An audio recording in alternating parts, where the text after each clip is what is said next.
বাজারে কিন্তু পুলিশ লাঠিচার্জ করার সঙ্গে সঙ্গে কিন্তু আসলে উভয় পক্ষে ইট পাটকেল নিক্ষেপ করছে। পুলিশ এবং শিক্ষার্থীদের ধাওয়া পাল্টা দেওয়া বেঁধে গিয়েছে। পুলিশ এবং শিক্ষার্থীদের বড় আকারের ধাওয়া পাল্টা দেওয়া বেঁধে গিয়েছে। আমরা দেখতে পাচ্ছি প্রথমেই পুলিশ কিন্তু লাঠিচার্জ করেছে, তারপরে শিক্ষার্থীরা তাদের হাতে যা ছিল সেগুলো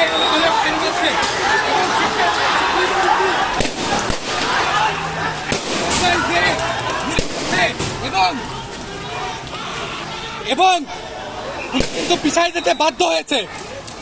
পুলিশ কিন্তু পিছাই যেতে বাধ্য হয়েছে। কি সাউন্ড গ্রেনেড? না সাউন্ড গ্রেনেড না, এটা কি? এটা টিয়ার সেল বলে। Tear shell.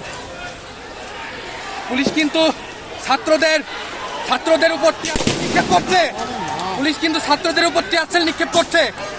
কেউ এখানে নিরাপদ নয়।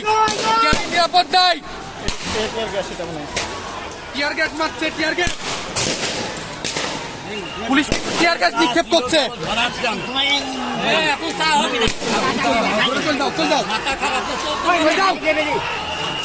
শিক্ষার্থীরা কিন্তু উত্তাল। শিক্ষার্থীদের আন্দোলন, শিক্ষার্থীরা আজ উত্তাল। পুলিশের লাঠিচার্জের পরেই শিক্ষার্থীরা উত্তাল হয়ে পড়েছে আজ। এই কুষ্টিয়া পুলিশ কিন্তু গুলি চালাচ্ছে। আমরা দেখতে পাচ্ছি পুলিশ গুলি চালাচ্ছে। পুলিশ গুলি চালাচ্ছে। আপনাদের দেখাচ্ছি দর্শক, পুলিশ কিন্তু শিক্ষার্থীদের উপর গুলি চালাচ্ছে। এটা কুষ্টিয়া জেলার আপডেট। পুলিশ প্রথম থেকে অ্যাটাকিং ভূমিকা পালন করছে। পুলিশ কিন্তু শিক্ষার্থীদের কোনোভাবেই সহায়তা করছে না, শিক্ষার্থীদের নিরাপদ করছে না। পুলিশ অ্যাটাকিং ভূমিকা পালন করছে। শিক্ষার্থীরাও ক্ষিপ্ত এবং তারা তাদের হাতে যা আছে ঢেল ছুঁড়ে মেরে প্রতিহত করার চেষ্টা করছে।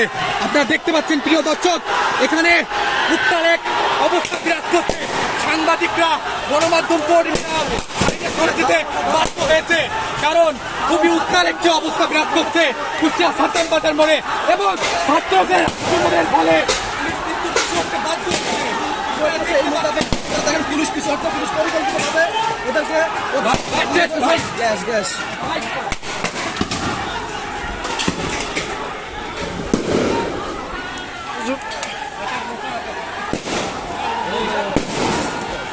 দেখেন প্রথম